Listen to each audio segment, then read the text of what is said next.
So today I'm going to talk about two things that could happen if you skip aerobic base training.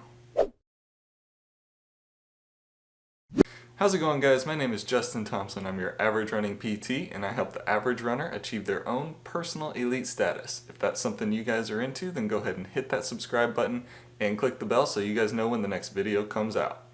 So this topic is really important, and it's really important because your aerobic base training sets you up for running the best that you possibly can.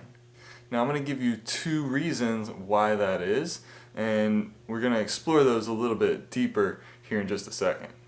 But first, a little bit of background about my history with running is when I was in high school I started running cross country, and I never put in an aerobic base, and I think that really made me suffer as a runner and made it a lot harder for me to perform well. And I think two of the reasons that it made me perform poorly was because of what I'm going to tell you guys right now. So let's go ahead and jump into this. Okay, so the first reason that I think the aerobic base is extremely important is to prevent an early peak in your performance, especially if you're approaching a key race. So if we take a look at the training pyramid that's been made really popular by like Arthur Lydiard and just kind of carried on throughout the years, then we're going to see how important that aerobic base really is. So if we look here, kind of take a look at this board, and I'm going to draw out that pyramid, but I'm going to do it in a couple of different ways. So the first thing that we're going to do is we're going to consider, let's say that you've got a 16-week training plan that you are looking to try and go through. Okay, so in a 16-week training plan, you've got a peak race out here. Okay, so this is race week, all right, and then this is the very beginning. This is starting from 0. Okay, now let's say you put in a good 6-week base period, all right? So somewhere around here is where you're going to end up. So let's say on that pyramid, you're drawing that up here and then here. All right, so that gives you your aerobic base, which you develop over a 6-week period of time. All right, now let's just say then that you spend another 4 weeks in maybe a strength phase, and then another 4 weeks at a speed phase, and then you spend the last couple of weeks peaking just like that. Okay, so you've got your aerobic base, your strength phase, speed, and then you peak here. Okay? Now, what happens if you don't put in this aerobic base? Well, you might end up with an early peak here. Okay? So, let's just say that you only put in 3 weeks of aerobic conditioning. So this goes here like this. All right? And then you put in another 4 weeks of strength, because our body can only handle so much, all right? We can't just keep going in these strength and speed phases all the time. We have to give our body rest and give it a break, okay? So then let's say you put in another 4 weeks, and this was a little poorly done, but let's say you put in another 4 weeks here in a speed phase, and then you end up peaking right about here. Okay, so now we're looking at aerobic, strength, speed, and peak. Alright, but what you can see here is if you do not put in the necessary amount of time, then you're not going to get as big and solid of an aerobic base as if you put in more time. That makes total sense, right? But what happens above that is really important too. So this is where your foundation is made, is in that aerobic base period. Now if you don't do that, then that peak comes significantly earlier. You can see it's going to come, somewhere around week 12, 13, 14 instead of at the time of your race, right? Now it's really important to note that once you hit this peak, our bodies are not meant to sustain peak performance for long periods of time. And that's why it's important to try and peak for a certain race and not just try and maintain your absolute best and fastest running for a long period, because our body just gets worn down by the constant pushing really, really hard. Because you will be pushing hard when you hit this peak performance. You'll be pushing yourself at least in these speed times, so that peak happens during your taper, right? But you can't be tapering for 6 weeks and maintaining peak performance so that you end up doing really well on race day here. Now the second reason it's really important to put in that aerobic base is because that's where your tolerance to higher level activity actually occurs, and your injury risk starts to come down.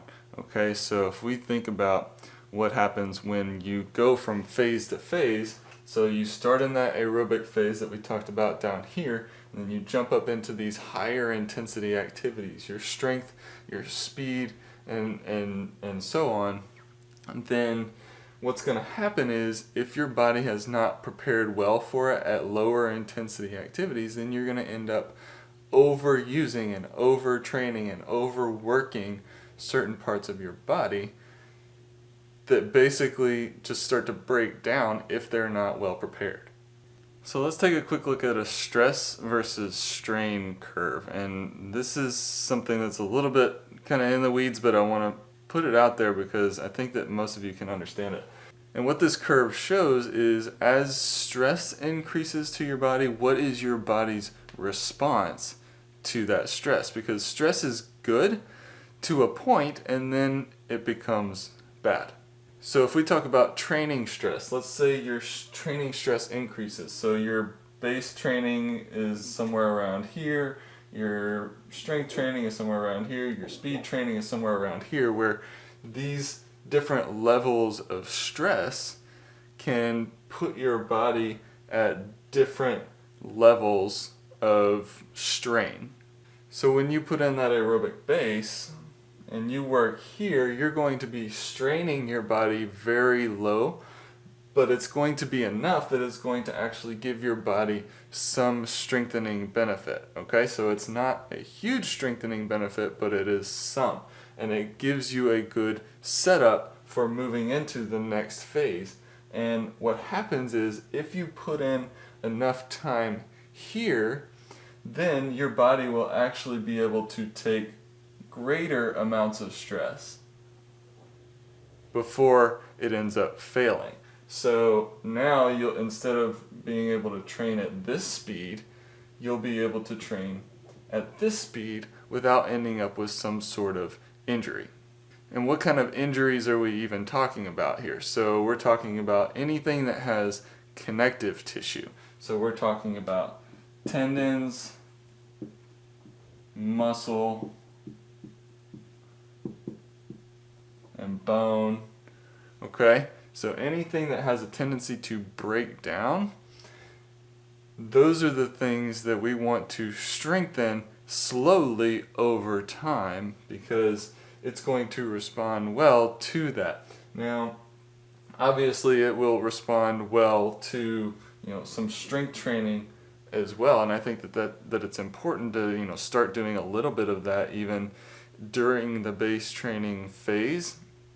So I think that it's not a bad thing to be in the gym or do some sort of body weight strengthening exercises during that base phase to add a little bit more strain, a little bit more stress, and a little bit more strain, so that this kind of builds a better tolerance to more activity, and these structures get stronger, so that eventually when you do start getting into these speed phases, you can actually take those types of phases and not end up with significant injuries. But let's say you peak early. Let's say you peak early and you try and maintain these speed phases for long periods of time. Now you're just accumulating more and more stress, not because the individual workouts are hard, but because you're doing it over and over and over again for an extended period of time. So now that stress is continuing to go up, and if you hit a certain point, then these structures are going to start to fail, and you're going to end up with an injury. So I hope that that was helpful. I don't know if any of it made sense or whatever, but I know that those graphs and those charts and things like that, sometimes they can get a little confusing. I hope that I explained it well enough, but those are the two main reasons that I think base training is so important, and why I've been putting in really mostly base training over the last 3 to 4 months. And now I want to start to get into a little bit more speed work, because I want to start to go for a peak performance somewhere in probably the end of October. So make sure you hit that like button down below, because YouTube likes to see that kind of thing. And I also want to let you guys know I'm really excited about what my next video is likely going to be about. Is I am actually today, as we speak, going to be going and doing a metabolic kind of testing. I haven't looked into it completely, but the company that the equipment is made by is called Pinoy, and I'll put a link to that so that you guys can kind of look that up and see what it's about. But I'm going to be going and performing one of these tests. One of the trainers at the gym that I work out of is actually letting me do this for free. So I'm super excited about this. It's going to give all kinds of crazy data and things like that for me to show you guys. So I hope to bring that to you guys on Sunday, hopefully, when the next one comes out. So if you guys want to see the results of that, then make sure that you guys subscribe, hit that bell down below so that you get that notification for when that comes out. And head on out there, seek your elite. God bless, and I'll see you next time.